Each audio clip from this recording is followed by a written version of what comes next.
Bienvenue à tous pour cet atelier autour du digital et de l'organisation d'une direction achat groupe. Je m'appelle Fabrice Menlot, je suis le dirigeant de Crop & Co et d'Ocaveo et j'ai le grand plaisir d'accueillir avec moi Karen Simon, la directrice achat du groupe Action Logement. Quelques mots sur ce que nous allons partager pendant cette séance. Nous allons bien sûr décrire, et Karen va travailler autour du projet de la mise en place de la toute nouvelle direction achat du groupe Action Logement.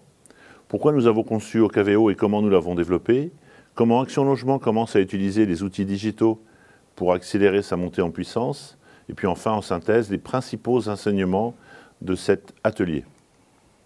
Quelques mots sur Crop & Co, qui est une entreprise qui aide les directions achats à se développer et qui a développé il y a maintenant un peu plus de 4 ans, une plateforme de management des achats que nous proposons à nos clients. Nos clients qui sont les organisations achats publiques, mais également les bailleurs sociaux, les ETI et les PME dynamiques.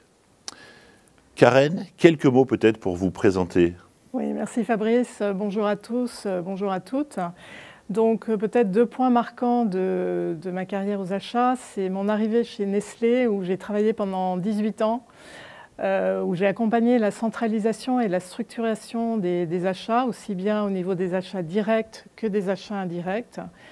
Et à cette occasion, j'ai managé des équipes d'acheteurs stratégiques au niveau France, au niveau Europe, ainsi que des projets en pluridisciplinaire, aussi bien sur la mise en place de stratégies innovantes que de développement de nouveaux outils. Le deuxième point marquant pour moi, c'est mon arrivée en 2015 à la direction achat groupe du groupe 3F, filiale d'Action Logement, où j'ai découvert le monde absolument passionnant du logement social. Et pendant 5 ans, avec mon équipe, j'ai travaillé sur la simplification, la digitalisation et l'innovation dans le process achat. J'ai pris mon poste actuel donc, de directrice achat groupe en septembre 2020. C'est un poste tout nouvellement créé. Que représente, Karen, le groupe Action Logement ? Alors, si vous le voulez bien, c'est un secteur qui, à mon avis, est un peu méconnu. Donc, en un slide, je vais vous donner quelques informations sur le logement social. Alors, tout d'abord, c'est vraiment un secteur clé, puisque 1 Français sur 6 est logé dans un des 5 millions de logements en France. Quand je dis France, c'est bien sûr métropole et Drôme. C'est un secteur qui est également, et je pense que vous l'avez vu dans la presse régulièrement, sous forte tension, puisque nous avons plus de 2 millions de Français qui sont en attente d'un logement. Mais c'est également un acteur qui est absolument indispensable au niveau des territoires. Quand je parle des territoires, je parle de l'activité économique, de faire travailler les TPE, les PME, que ce soit au niveau de la construction, au niveau de l'entretien, de la maintenance de ce patrimoine. Donc c'est également un acteur incontournable en tant que, j'allais dire, acteur de la décarbonation de notre économie, puisque c'est, si on prend le bâtiment et le logement, c'est le 2e secteur en France, après le transport, à être contributeur d'émissions de carbone. Alors, c'est un secteur où on loue, bien entendu, mais qui favorise également l'accession à la propriété. Donc, soit par la mise en vente de logements neufs ou de logements HLM déjà existants. Alors un point que j'ai découvert quand je suis arrivée dans ce secteur, c'est au-delà bien sûr de la construction, de la location, c'est tout le travail vraiment important qui est fait par nos équipes pour créer du lien, favoriser le bien vivre ensemble au niveau des quartiers, que ce soit en association directement avec les locataires ou avec les associations de quartier. Alors vous avez vu, secteur énorme, 600 organismes publics et privés. Et à ce titre, Action Logement donc, est un acteur absolument majeur et très particulier de ce secteur. Puisqu'en fait, c'est la première foncière d'Europe, avec plus d'1,1 million de logements et 18 000 collaborateurs. Et c'est un acteur qui a une histoire particulière que je résume en 2 mots. Il est en fait la résultante de l'agrégation de tous les collecteurs du 1% logement, qui a démarré en 1943, et il existe sous sa forme actuelle depuis 2017. Donc gardez bien ça en tête parce que ça a un impact important sur la suite. Donc, nous sommes structurés depuis 2017 avec 3 grands pôles. Action Logement Groupe, qui est ma société de rattachement, qui définit la stratégie et qui suit la mise en œuvre des 2 pôles, des plans d'action des 2 pôles suivants. Le premier, le pôle service, qui est en fait en charge de collecter une partie de ce 1% logement, en fait c'est 0,45% maintenant, qui représente plus de 10 sociétés et 3000 salariés.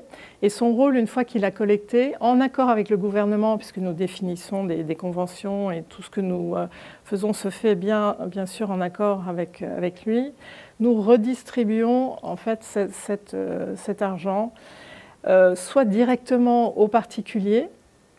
Un chiffre, en 2020, nous avons distribué plus de 650 000 aides et en 2021, nous étions à ce même chiffre déjà à fin août. Donc vous voyez une très forte accélération au niveau de l'aide. Le deuxième point, c'est également de redistribuer et d'accompagner les bailleurs sociaux, qu'ils fassent partie du groupe ou non, donc pour les aider dans la construction et la rénovation.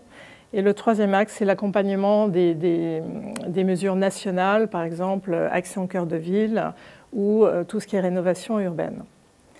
Le pôle immobilier, donc le plus important en nombre de sociétés, 52 sociétés et 15 000 salariés, dont plus de 5 000 sur le terrain, vos gardiens qui sont directement dans les résidences et qui donc produit, gère ces logements sociaux. Donc voilà. Alors. Quelques mots, Karen, sur la mise en place de cette direction achat groupe. Oui, alors donc cette mise en place est toute récente, puisque vous l'avez compris, côté Action Logement, nous sommes sous nos structures actuelles depuis 2017 et la direction achat groupe date d'un petit peu plus d'1 an.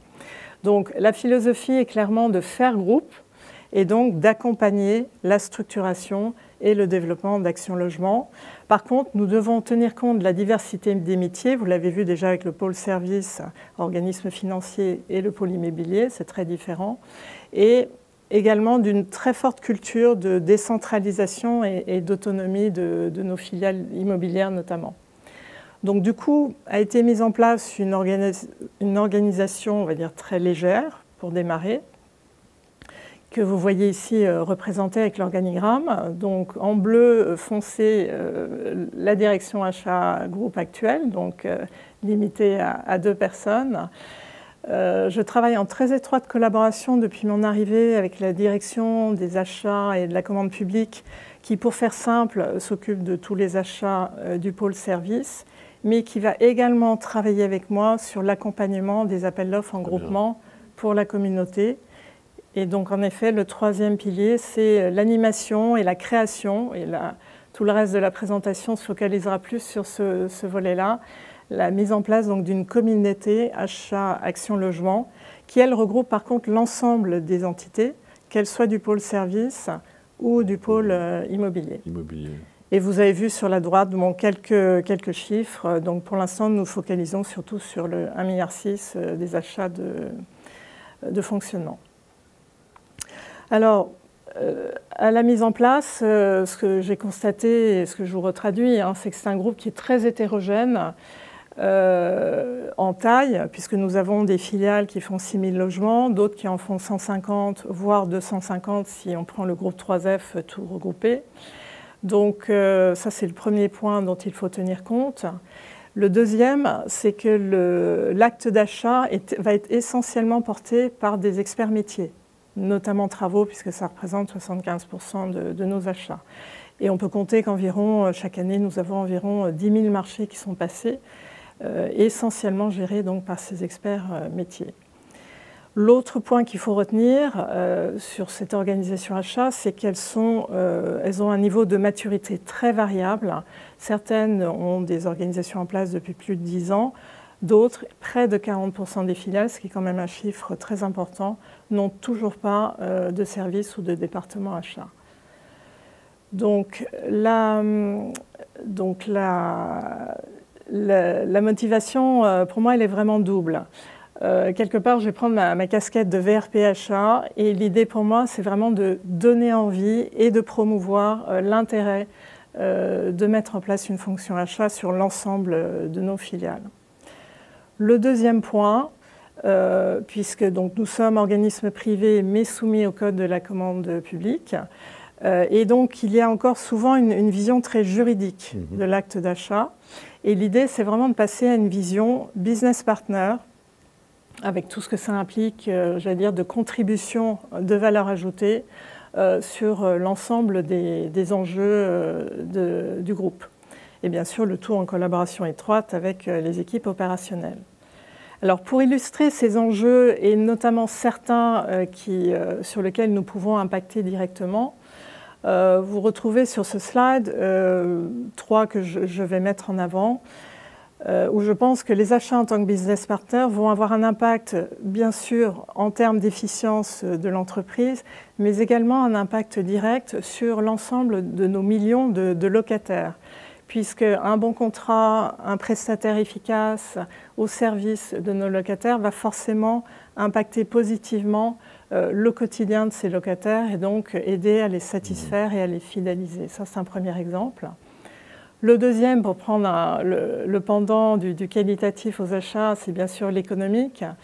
Et au-delà de l'amélioration et des objectifs d'économie importants qui nous sont demandés, il faut voir que cela va également impacter directement les locataires avec donc l'optimisation des dépenses et bien sûr une recherche de baisse des charges locatives.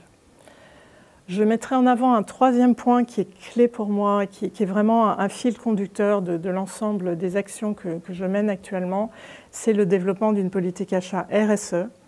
Et Action Logement, à ce titre, en tant que première foncière en Europe, a la vocation d'être la première foncière bas carbone, leader sur le sujet du développement durable. Et il est bien entendu que les achats doivent accompagner et soutenir cette démarche. Donc ce projet d'organisation dont vous nous avez expliqué les motivations, les enjeux, vos convictions, est-ce que vous pouvez nous décrire les grandes étapes et les principaux jalons du projet? Bien sûr. Alors, tout d'abord, je voudrais rappeler en quelques mots, donc mon objectif et celui qui a été convenu avec la direction générale, c'est de professionnaliser, de mutualiser, bien sûr, vu le contexte d'où nous partons, pour bien arriver à économiser et à développer des achats responsables. Donc, nous avons d'abord travaillé sur une première phase qui a consisté pour moi, à mon arrivée, à commencer à prendre contact avec des filiales pour voir un peu quelle était l'appétence sur cette notion de développer une communauté achat. Et mon grand plaisir a été de voir qu'il y avait vraiment une envie, voire certaines filiales qui m'appelaient directement pour demander quand est-ce que nous allions. Oui, il y avait vraiment une attente très très forte. Il y a eu bien sûr de nombreux échanges avec les directions générales, aussi bien côté Action Logement Group que Action Logement Immobilier. Et nous avons donc développé et mis en place et obtenu le sponsorship de ces deux directions, absolument indispensable dans notre groupe, vu cette taille et vu son histoire, pour ouvrir en fait la porte des filiales. L'autre point sur lequel nous avons travaillé, c'est la mise en place et le travail en commun avec un binôme. Donc, je tiens à souligner l'action que je mène avec Olivier Marché, qui est délégué territorial Grand Ouest et qui, à ce titre, gère et coordonne l'activité des filiales de son périmètre géographique. Nous avons commencé à travailler sur des questionnaires, donc même sans avoir encore pris contact avec tous les référents achats que nous avions identifiés, donc pour récupérer des informations sur la situation actuelle des achats. Et de mon côté, j'ai commencé à travailler sur certains livrables dont je parlerai plus loin. Alors la deuxième phase a commencé, puisque la première c'était plutôt entre décembre et le mois de mars. La deuxième phase entre avril et le mois d'août de cette année, donc c'est encore tout récent. Le premier point qui était absolument essentiel, c'était de créer du lien, donc de faire connaissance. Et à ce titre, j'ai organisé avec Olivier 2 réunions plénières et 8 ateliers d'échanges thématiques qui sont déroulés entre le mois d'avril et le mois de juillet.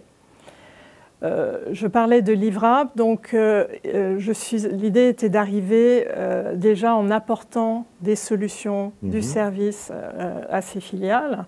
Et je citerai quelques exemples, il y en a d'autres, mais par exemple des conventions avec le réseau GESAT, donc qui regroupe 11 000 ESAT-EA en France, et des formations liées à cette nouvelle convention avec eux. Et par exemple également des accords de référencement, dont Ocaveo notamment.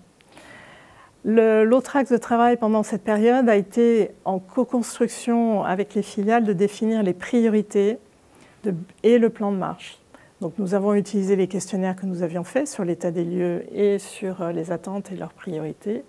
Et cela nous a permis donc de définir le plan de route qui a été validé par les 2 directeurs généraux fin juin. La troisième phase, donc, qui commence maintenant, alors en effet, donc, vous voyez, nous avons vraiment construit le cadre, la feuille de route, apporté des livrables, mais surtout ce qui est important pour moi et que je voudrais souligner, c'est que mon objectif était vraiment de construire du relationnel, malgré la distance et la dématérialisation évidente de nos réunions, pour donner envie et motiver les filiales pour la suite.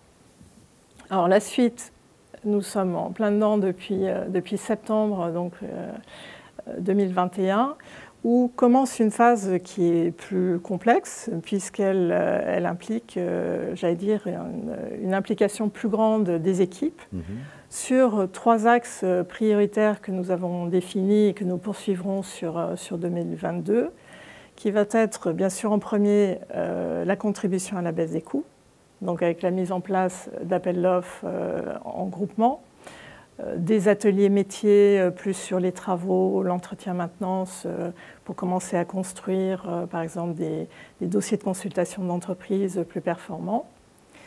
Le deuxième axe, c'est la construction de la culture achat. Donc avec notamment le 19 novembre, nous restituerons un kit de méthodologie de mise en place d'une organisation achat qui est élaborée en cours d'élaboration avec un consultant externe, pour notamment accompagner ces fameuses 40% d'entités qui n'ont pas forcément d'organisation achat et qui voudraient la mettre en place. Un autre exemple de construction, c'est ce sur quoi nous travaillons actuellement. Nous avons eu 5 réunions depuis la rentrée. C'est la mise en place d'un guide des achats responsables, pratico-pratique, et qui va en fait concaténer toutes les bonnes pratiques des filiales et qui va nous permettre de définir un socle d'exigences, des indicateurs, pour l'année à venir. Le troisième axe, c'est la mise en place de boîtes à outils. Je citerai 2 exemples. Par exemple, la mise à disposition d'une segmentation ou nomenclature achat, qui est un travail qui est très chronophage. Donc là, nous en avons une qui est à disposition des entités et qui leur permet, par exemple, d'accélérer ce travail-là. Un autre exemple sur lequel nous allons travailler en début d'année, ça va être la création d'une bibliothèque de critères d'analyse des offres, donc qui sera disponible pour l'ensemble des entités. Après, il y a la réflexion sur les outils. Donc, en fait, j'ai envie de vous repasser la parole, Fabrice, que vous nous expliquiez un petit peu la genèse d'Ocaveo. Très bien, merci Karen. C'était important, je crois aussi, parce que c'est un message fort qu'on porte, que Ocaveo et le digital et les systèmes d'information achat de manière plus large sont au service de l'organisation, et c'est pour ça qu'on a souhaité dans notre intervention commune aussi bien poser le cadre de l'organisation, parce que le digital pour le digital amène peu, en vérité il est au service, et c'est ce qu'on veut partager avec vous aujourd'hui. Alors, comme vous le savez, nous on vient plutôt du monde de l'organisation des achats, donc ça fait maintenant près de 20 ans qu'on accompagne les directions dans ces transformations, et le digital est arrivé plus récemment, quoique maintenant il y a un peu plus de 4 ans, et on s'est intéressé, quand on a voulu aller sur ce terrain, à la demande de nos clients, pour le coup c'est ça aussi qui est, je trouve, intéressant dans notre démarche. On ne vient pas du monde de l'édition de logiciels ou des systèmes d'information, on vient vraiment du métier. Ce sont nos clients qui nous ont emmenés sur ce terrain. Et quand on s'y est intéressé, on s'est intéressé à ce qu'on appelle, nous, les souffrances, les douleurs de l'acheteur, puisqu'on les rencontre tous les jours, quelles que soient leurs organisations d'ailleurs. Ouais. Et on s'est dit, tiens, tant qu'à aller vers des solutions digital, qu'est-ce qu'on voudrait pouvoir améliorer. Le premier sujet qu'on peut partager, alors, et pardon pour tous ceux qui nous écoutent, parce que forcément il y a sûrement un petit peu d'hétérogénéité de situation, mais on peut faire part quand même de ce que nous on voit régulièrement, un pilotage achat qu'on qualifie encore d'artisanal, avec pour autant... On aime bien ce mot de l'artisan, mais pour autant, vous êtes dans des organisations qui se complexifient, dans des interactions qui s'accélèrent, et les systèmes de pilotage qu'on a connus montrent un peu certaines limites. Deuxièmement, comme j'aime à le répéter, les achats, c'est pas un métier sur lequel il faut aller si on n'a pas trop envie de travailler, parce que c'est un métier dur, avec beaucoup de choses à faire, et on veut aider, et souvent on voit des acheteurs qui sont un petit peu perdus devant la masse de ce qu'il y a à traiter. On a un petit peu de mal à aller se focaliser sur les actions à très fort enjeu. Troisièmement, on a du mal à trouver les bonnes informations dont on a besoin, et on connaît ce grand classique du simple chiffre d'affaires qu'on fait avec un de nos fournisseurs, mais des fois c'est compliqué, et parce que système d'information, parce que classification de la donnée, et donc du coup, Excel, heureusement, dans les achats, c'est notre système d'information achat préféré, comme j'aime à le répéter, et pas que dans les achats, puisque tout le monde dispose d'Excel. Mais Excel est un tableur qui certes rend beaucoup de services, mais là aussi il y a quelques limites. Un point sur lequel aussi on s'est beaucoup intéressé, c'est comment on va permettre aux équipes de mieux coopérer, parce que, et vous l'avez dit vous-même, Karen, et c'est vrai que c'est important, vous avez un rôle transverse, vous avez un rôle d'animation avec les équipes achats, avec ceux qui ne sont pas acheteurs qui vont le devenir, avec les métiers, et du coup, ce besoin de coopérer, il n'est pas toujours évident, il repose beaucoup sur les épaules des uns et des autres, et on se dit, est-ce que le digital peut jouer un rôle? Et puis enfin, le dernier point, et du coup, c'est un petit peu souvent une conséquence de ces douleurs qu'on est amené à rencontrer, c'est ce manque de visibilité, voire à certains endroits un peu de reconnaissance des achats. Et là aussi, on est absolument convaincu que l'utilisation adéquate d'un système digital va permettre de partager de l'information, de porter à connaissance et d'aider les équipes à améliorer aussi leur communication, qui n'est pas le grand point fort des acheteurs, qui aiment bien communiquer quand tout est terminé. Là, on va pouvoir communiquer en cours de process. Voilà, on est parti de ce terrain de jeu. Alors, il est plus ou moins vrai, mais une fois encore, comme ça fait une vingtaine d'années qu'on voit beaucoup d'organisations, généralement, dans les points qu'on a cités, il y en a quelques-uns qui doivent vous concerner. Deuxièmement, voilà, on s'est dit que ce qui nous intéressait, c'était vraiment de venir aider les acheteurs. Et donc du coup, on s'est dit qu'on allait travailler sur trois dimensions. Première dimension, comment on allait pouvoir gagner du temps.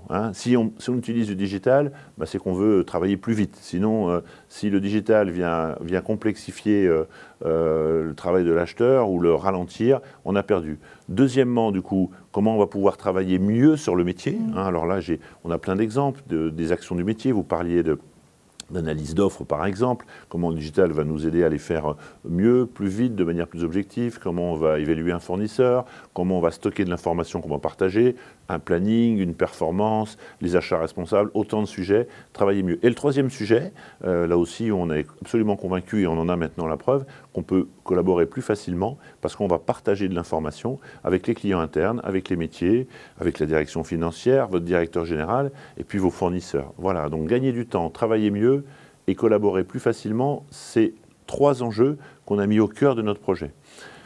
Alors au cœur de notre projet, pourquoi au cœur de notre projet? Parce que, comme j'aime à le répéter, on connaît bien les achats, mais on ne fait plus d'achats.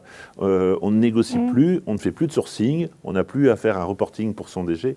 Et donc du coup, on a décidé de mettre les clients au cœur du projet. Ça veut dire que quand on est sur des thèmes sur lesquels on veut travailler, eh bien ce sont eux qui les remontent, ces thèmes. Alors soit parce qu'on a des capteurs dans ce qu'on peut échanger avec eux, soit parce qu'on organise des séquences qu'on peut appeler des clubs ou en tous les cas des réunions où ils viennent exprimer leurs besoins. Deuxièmement, quand on décide de travailler sur un sujet, et je vous prendrai un ou deux exemples, ce sont les clients intéressés qui participent au groupe projet. On ne va pas développer à leur place. On crée une équipe partagée entre nos équipes de développeurs, nos experts du métier achat, bien évidemment, mais aussi les clients. Voilà. Et c'est un moment qui est extraordinaire, parce que du coup, il y a une vraie belle richesse. Et d'ailleurs, pour tous ceux qui ont participé à tout ce qu'on a fait sur Ocaveo, je tiens ici encore à les remercier. Et puis à la fois, nous, on a un rôle un petit peu de grand arbitre pour s'assurer que peut-être les besoins que nous remonte Karen ou ses équipes pour Action Logement ne deviennent pas des besoins spécifiques. Nous, ce qui nous intéresse, c'est que ça reste des choses qui soient mutualisables. Voilà. Donc le recensement de besoins, la programmation, on s'attaque maintenant à la rédaction des marchés, c'est autant de sujets qu'on va faire avec nos clients, parce que ce sont eux qui détiennent les besoins.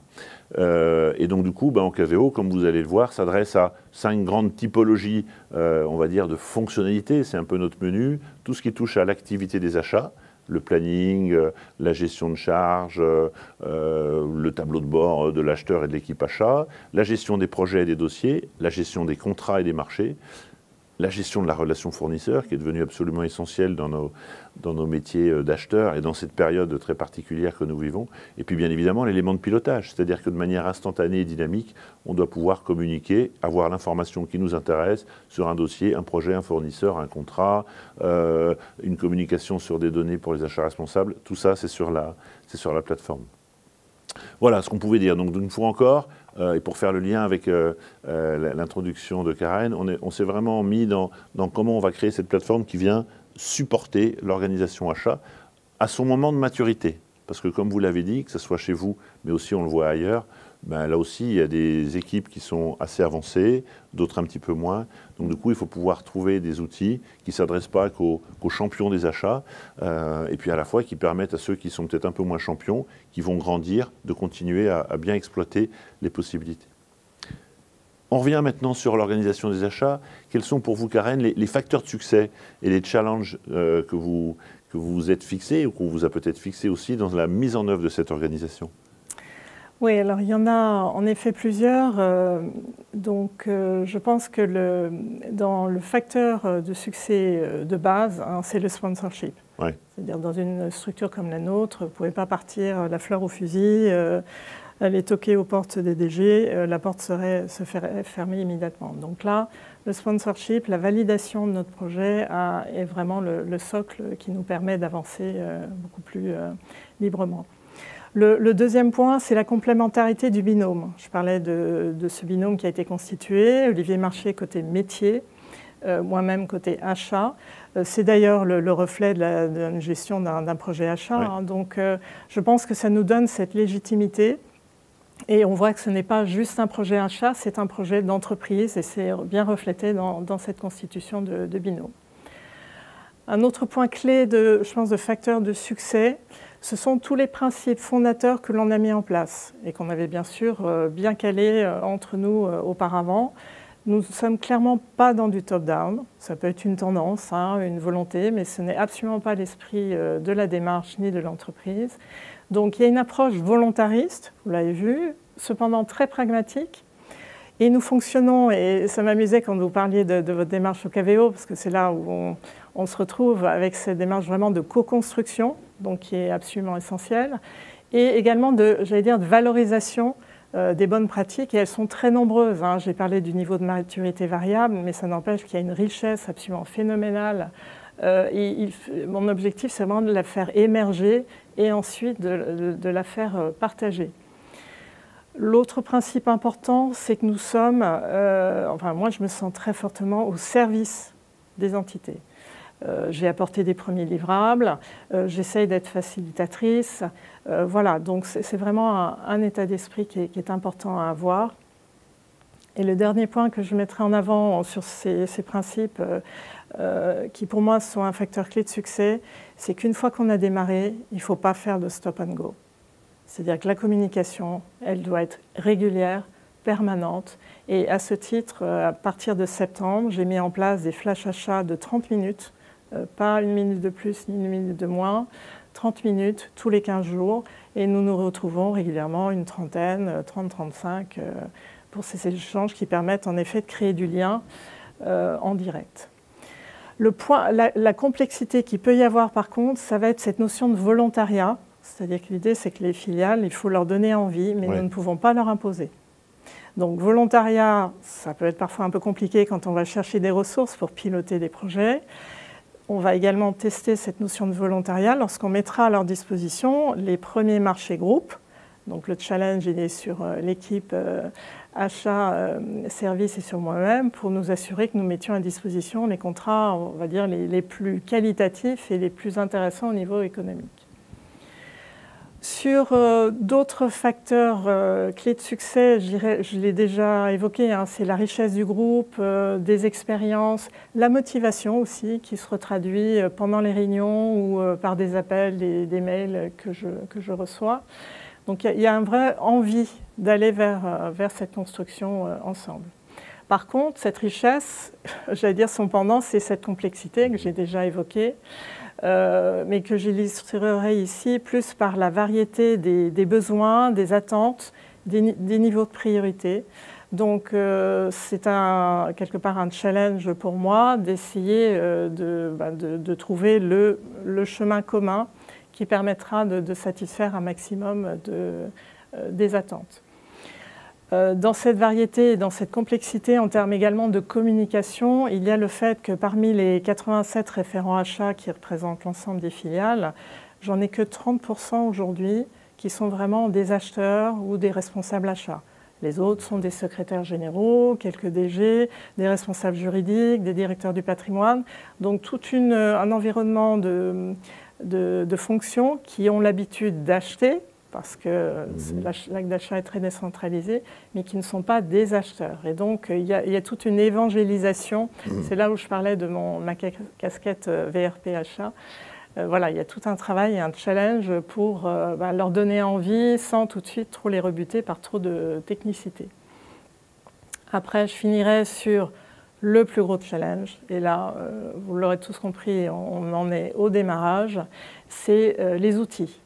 Clairement, avant 2017, vous aviez 27 collecteurs du 1% logement. Ils se sont regroupés, donc 27 façons de fonctionner différentes. Les filiales travaillaient toutes indépendamment, donc il n'y a pas d'harmonisation, pas d'interconnexion. Du coup, en tant que directrice achat aujourd'hui, je suis aveugle, presque, sauf avec les informations qu'on va bien me donner. Donc, il est difficile de récupérer les données, d'organiser une programmation des achats groupes. Voilà, donc là aujourd'hui on commence à toucher la pointe de l'iceberg, mais il y a encore tout cet iceberg sur lequel va falloir qu'on travaille également avec, heureusement, la DSI Group qui se met en place tout récemment. Très bien. Alors du coup, ça nous fait un lien parfait avec cette question autour de... Donc vous le dites, et là aussi on peut le partager, c'est souvent une situation qu'on rencontre dans d'autres groupes, et quelle qu'en soit la taille, cette difficulté, ne serait-ce que basiquement de l'ERP, qui est souvent des ERP, et quand bien même c'est les mêmes, quelquefois ils n'ont pas été paramétrés, organisés de la même manière. Donc quelle est la contribution du digital et vos attentes sur cette partie système d'information ? Oui, alors moi je vois un double challenge. Il y a le premier qui me concerne directement, c'est la coordination, l'animation de la communauté achat. Le deuxième, ça va être la structuration de ce process achat. Donc concernant l'animation, alors j'enfonce une porte ouverte, mais je tiens quand même à le signaler, parce que je repense à ma vie chez Nestlé, quand on mettait en place les achats Europe, il fallait des réunions physiques avec tout ce que ça implique en termes on va dire, d'organisation, de temps passé, etc. Là, vous avez vu qu'entre avril et, j'allais dire, mi-juillet, nous avons organisé plus de 10 réunions. Donc, il y a eu un momentum qui s'est mis en place très rapidement. Et là, merci Teams, on n'aurait pas pu faire ça. Ça a vraiment été un facteur d'efficacité pour nous.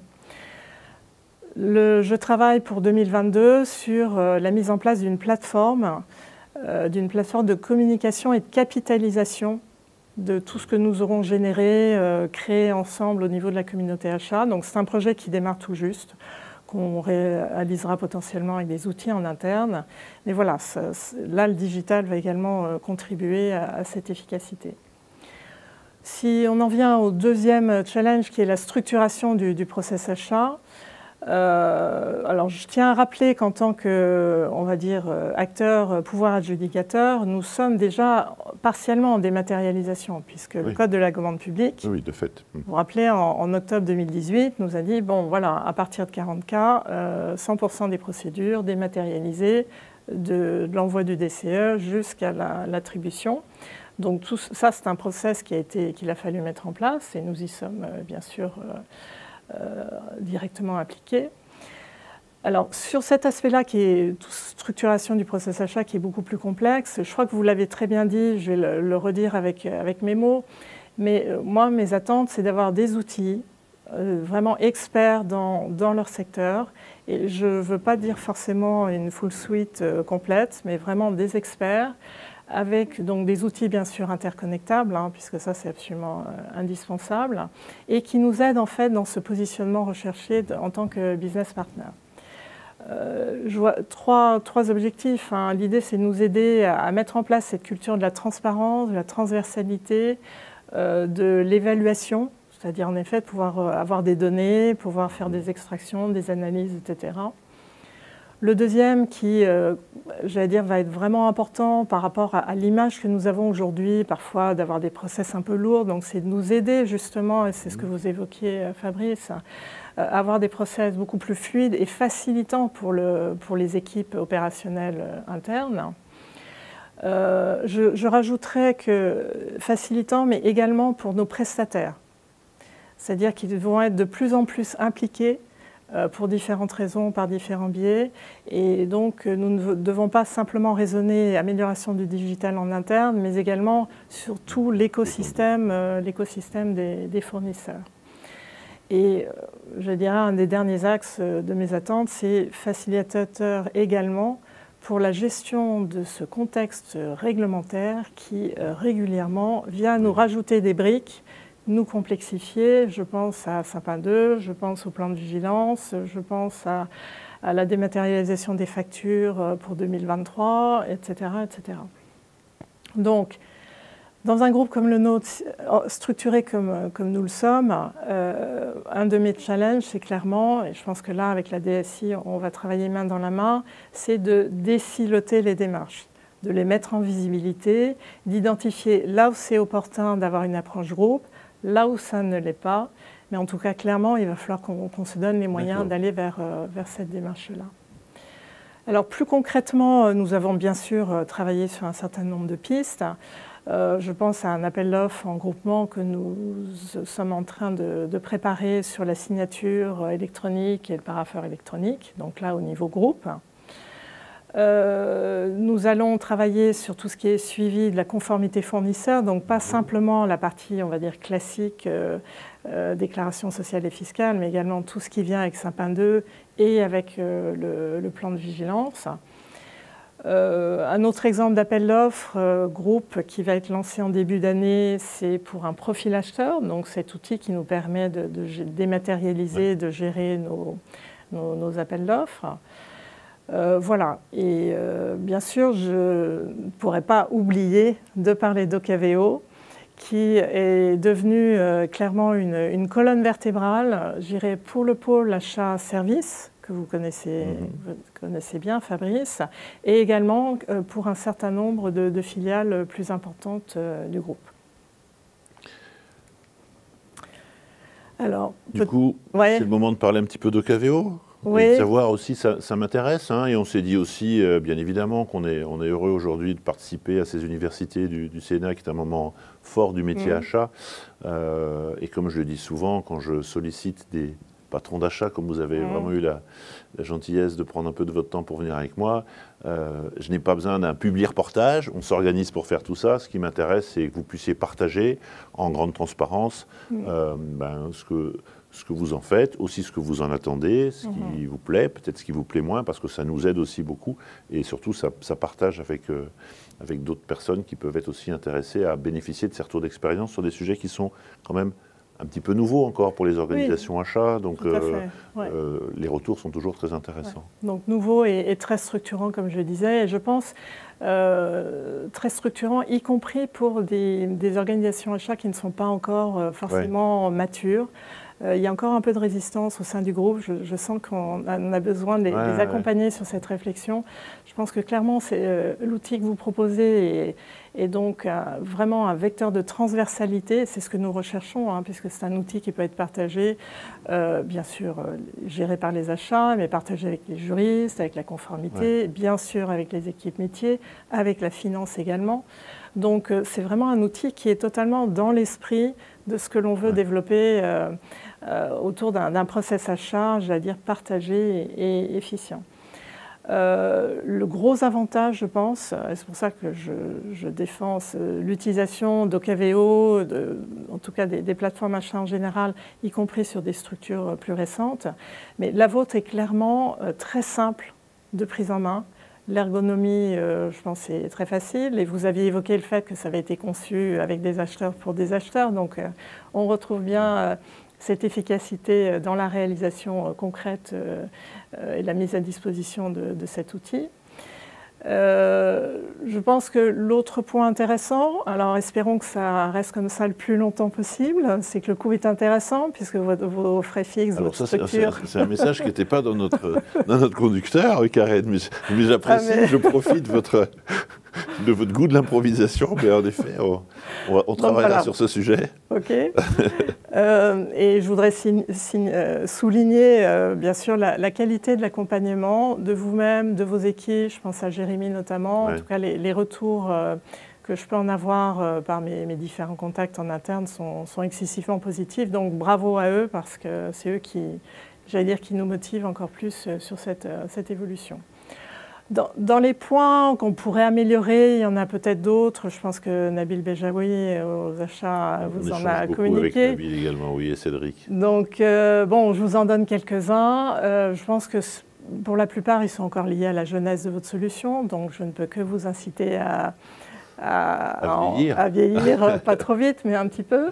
Il nous faut absolument un module d'édition, j'allais dire, faire des extractions Excel. Vous avez dit vous-même, Excel, c'est mort. Donc, on a des visuels qui sont super sympas sur la solution.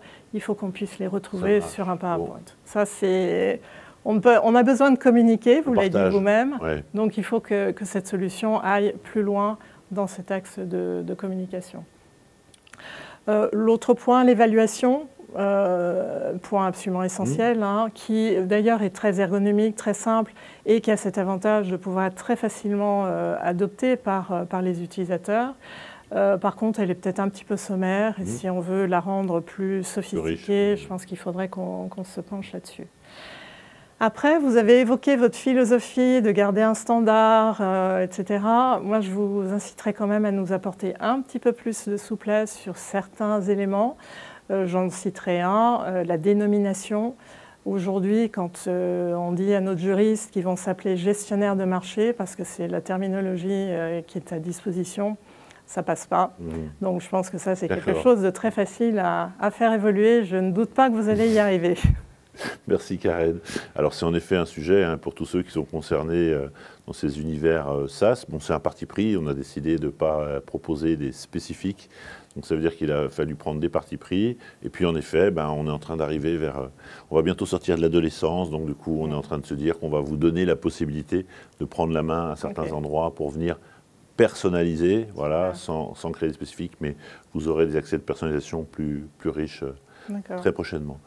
C'est le moment, je crois, d'arriver sur la fin de cet échange qu'on aurait pu poursuivre et on va voir comment on peut continuer à échanger avec vous. Moi, je voulais un petit peu... vous aviez parlé de casquette tout à l'heure. Je reprends aussi un petit peu la mienne sur l'organisation pour faire le lien avec ce que vous avez dit et aussi ce que nous, on voit et les convictions qu'on a. Et je reprends quelques points majeurs. Premièrement, créer une direction achat groupe. C'est un projet, voilà, et que du coup on va y retrouver, et nous les acheteurs, c'est un terrain sur lequel généralement on est plutôt à l'aise, tous les paramètres de la gestion de projet. On a parlé de sponsoring, on a parlé de jalons, on a parlé de livrables, on a parlé de ressources. Donc du coup, vous avez aussi évoqué ces points-là, et je pense que pour ceux qui sont concernés, qu'ils soient sur une direction achat groupe, mais qu'ils soient aussi sur un service quelquefois à développer, raisonnez bien en termes de gestion de projet, c'est un élément assez structurant. Deuxièmement, et là pour le coup, les outils c'est bien, mais c'est pas la solution. Ça ne peut être qu'au service. Voilà, jamais on n'aurait pu évoquer OKVO ensemble pour Action Logement si vous ne nous aviez pas parlé de ce que vous voulez créer, de ce que vous voulez organiser, de cette transversalité, de ce rôle collaboratif, pour qu'on puisse se dire, alors on peut jouer un rôle avec vous. Troisièmement, ça vous le savez, et vous êtes dès votre premier jour où on a eu le plaisir d'échanger focus là-dessus, il faut obtenir des résultats quand on crée une organisation qui soit visible, voilà, et du coup il faut qu'on puisse démontrer parce que on est sur ce métier des achats qui est un métier support et qui a besoin en permanence. Voilà, alors c'est une belle motivation. Et puis, certains soirs, on est un peu fatigué, mais il faut montrer et démontrer. Ça veut dire qu'il faut rester focus et pragmatique. Ça, c'est des mots que vous utilisez aussi beaucoup et que je partage complètement. Voilà, on voit encore un peu trop d'organisations achats qui ouvrent énormément de chantiers. Il y en a beaucoup à ouvrir, mais si on veut pouvoir démontrer et rendre visibles les résultats, il va falloir qu'on resserre un peu. C'est pour ça que j'ai voulu terminer en disant ne pas vouloir embrasser trop large. Voilà, on va enchaîner les projets, vous allez vous-même les enchaîner, mais il faut à un moment donné, voilà, parce que sinon on est parti sur des sujets où on ouvre beaucoup de sujets et malheureusement un certain nombre ne se terminent pas. Voilà ce qu'on peut aussi partager avec vous au-delà de ce qu'a pu dire Karen. Alors, puisqu'on est sur la fin de l'atelier, pour se retrouver, on a LinkedIn qui va nous aider, vous savez nous trouver, on est déjà en lien avec un certain nombre d'entre vous. Pour ceux qui veulent en savoir plus sur Ocaveo, on sera vraiment heureux de vous proposer une démonstration personnalisée, puisque là aussi, au-delà de ce que peut faire la solution, nous, très très vite avec vous, on va aller identifier ce qu'elle va pouvoir faire pour vous. Donc n'hésitez pas à nous demander des contacts. Il me reste à vous remercier, Karen. C'était un bon moment, vous voyez, quand on en a parlé il y a 1 mois et demi. C'était un moment où vous avez été un peu hésitante, mais assez vite, vous m'avez dit « Ok, je joue le jeu avec vous ». Et on est parti. Donc vraiment un grand merci. Et puis du coup, on se retrouve tout de suite pour répondre à vos questions avec grand plaisir.